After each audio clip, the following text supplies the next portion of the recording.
Assalamualaikum warahmatullahi wabarakatuh. Selamat pagi, siang, sore, malam sobat Kopskoi di seluruh Indonesia Raya. Oke teman-teman, untuk kali ini ya saya udah lama nggak upload video karena kesibukan. Oke, untuk hari ini kebetulan saya ini besok lusa mau mudik. Jadi kolam-kolam saya ini akan saya tinggal ya lumayan lama, mungkin seminggu sampai 2 mingguan lah. Jadi ada ritual tertentu yang saya laksanakan sebelum saya tinggal agak lama ini kolam-kolam saya.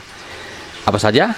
Tapi sebelumnya teman-teman jangan lupa untuk klik tombol subscribe dan loncengnya biar tidak ketinggalan video-video dari kami dari Kopskoi berikutnya. Oke. Jadi teman-teman, untuk penanganan ikan koi kan biasanya harus cepat ya teman-teman. Kalau ada sesuatu kita harus cepat untuk menangannya. Jadi kalau kita lagi bepergian agak jauh kan nggak bisa lah kita cepat mengatasinya, meskipun kita titipkan sama tetangga kita atau saudara kita.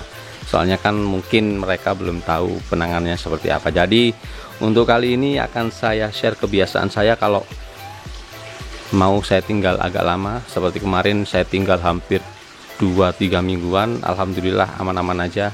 Jadi daripada terjadi sesuatu yang tidak kita inginkan, kita harus prepare dulu ya teman-teman untuk kesehatan dan keselamatan koi-koi kesayangan kita.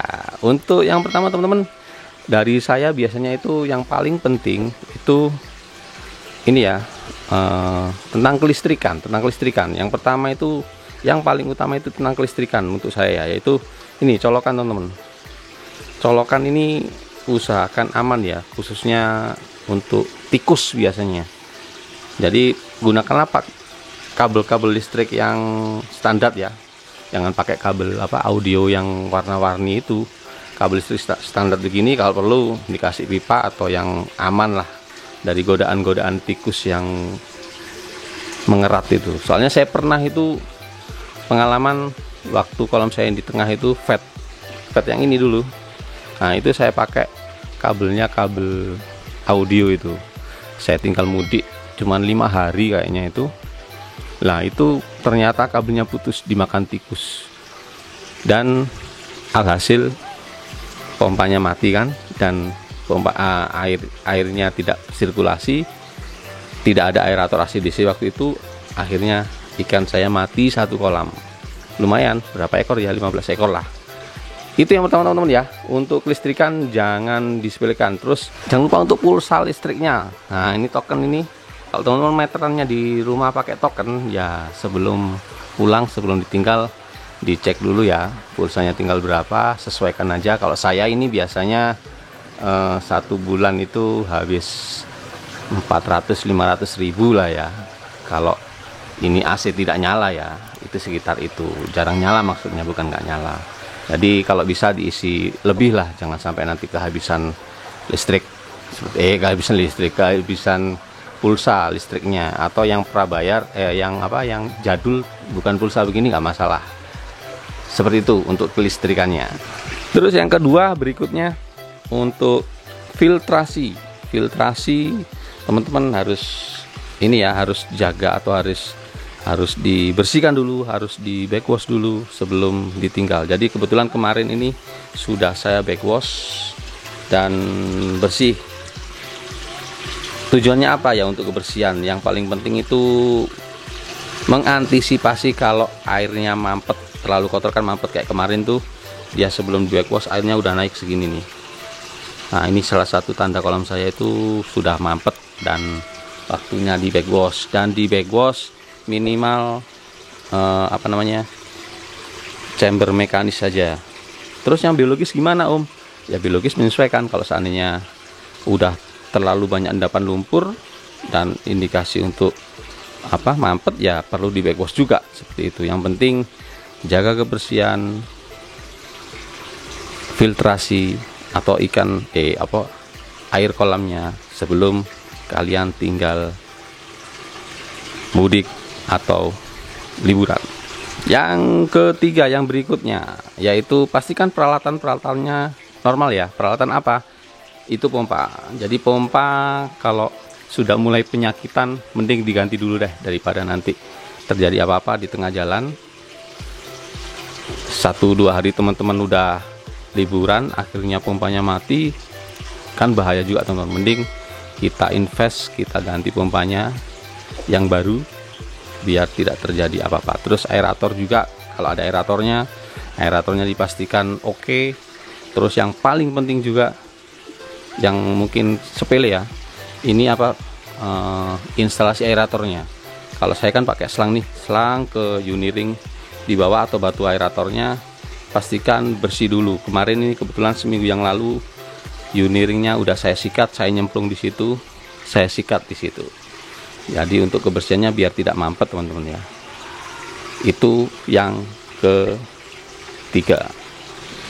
Yang keempat, yang berikutnya yaitu puasa teman-teman. Nah, jadi ada baiknya kalau kita tinggal tuh ikannya dipuasain lah, biar metabolismenya itu dia kalau puasa kan jadi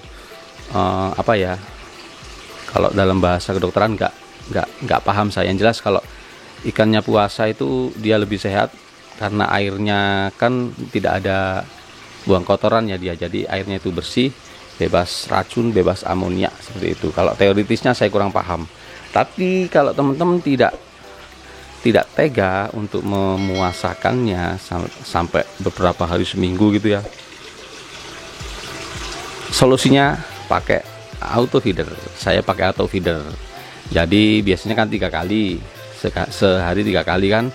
Kalau saya tinggal paling sekali lah, saya setting sekali pagi aja untuk makannya, biar untuk menjaga mereka tidak kurus-kurus banget lah. Untuk auto feeder ya, kalau teman-teman tidak tega untuk memuasakannya terlalu lama, pakai auto feeder. Kalau ada auto feeder, kalau nggak ada auto feeder ya dipuasakan, seperti itu. Yang berikutnya, yang kelima, yaitu tambahan aerator AC/DC teman-teman ya. Kalau ada bisa antisipasi aerator AC/DC. Jadi di sini kenapa saya pindah ke kolam depan, tidak di kolam belakang lagi. Jadi di sini tuh saya kasih aerator AC/DC di sana. Nah, itu aerator AC/DC-nya yang pernah saya bahas di video saya yang sebelumnya ya teman-teman. Jadi aerator AC/DC ini sangat berguna sekali. Ini mencakup HT585, mencakup 2 kolam ya. Ini instalasinya pakai pipa setengah inci ke kolam ini sama yang ke kolam sebelah yang bulat tadi itu. Jadi aerator AC di sini sangat berguna. Di samping kalau pulsanya habis atau listrik padam PLN, dia seperti UPS-nya UPS-nya komputer, dia tetap nyala seperti itu. Jadi dia sebagai backup gelembung air di ikan-ikan kita. Jadi kita tidak perlu khawatir kalau pompa kita mati atau listrik padam. Jadi dia tetap mensuplai gelembung oksigen untuk ikan-ikan kesayangan kita. Soalnya kan kita nggak tahu ya, listrik padam itu karena memang pemadaman atau ada yang trip, ada yang konslet di instalasi kita, di instalasi rumah kita, kan kita nggak tahu. Jadi kadang-kadang habis mati lampu, mati PLN padam, terus tiba-tiba nyala, kadang-kadang ngetrip nih atau jeglek ya bahasa itunya. Nah, kita kan nggak tahu. Jadi antisipasi untuk itu. Kalau jeglek, listrik padam, pompa mati, aerator biasanya mati, dan masih terbackup sama aerator AC/DC ini. Oke. Yang keenam, yang terakhir teman-teman. Sama-sama ambil dulu ya. Yang terakhir yaitu saya tambahan aja ini ya teman-teman. Kalau saya di rumah itu saya kasih itu CCTV. CCTV ini sangat berguna sekali teman-teman ya. Kalau di rumah teman-teman ada jaringan internet, ya bisa dikasih CCTV ini. Jadi CCTV saya ini cetit, itu menandakan kalau ada pergerakan di sini. Sesuai settingan CCTV itu masing-masing ya teman-teman ya. Jadi CCTV saya ini sangat berguna, di samping dia memantau keadaan rumah, juga memantau ikan. Jadi kalau dia nggak ada jaringan atau listrik padam, dia akan mengirim ke HP saya kalau device-nya off. Jadi bisa tahu nih listrik di rumah padam atau tidak. Nah, yang paling penting juga titipin ke tetangga ya teman-teman ya kuncinya. Nah, tujuannya apa ya? Seperti itu. Jadi kalau listrik padam nih, ada indikasi dari mana, dari CCTV, kita tinggal hubungi aja tetangga. Gimana Om? Bisa lihat, bisa intipin sebentar lah rumah saya, siapa tahu ada listrik padam atau apa. Seperti itu teman-teman. Untuk tips yang terakhir yaitu pakai CCTV. Oke. Jadi CCTV-nya tidak ada di depan aja ya teman-teman. Ini di sini juga ada nih. Di pojok sini. Itu saya zoom ya. Tak ketok. Nah, itu pojokan tuh. Nah, itu.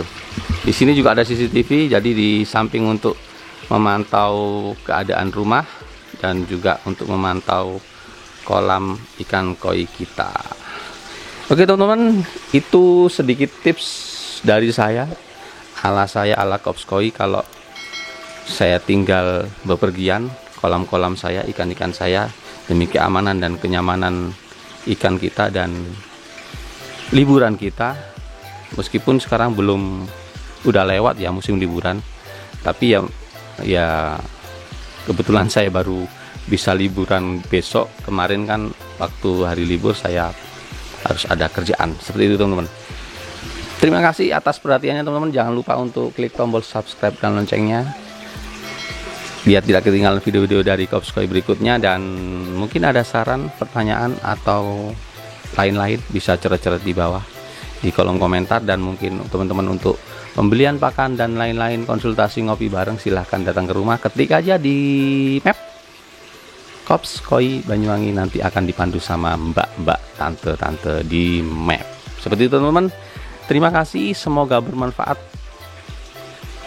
dan salam koi untuk persahabatan. Assalamualaikum warahmatullahi wabarakatuh.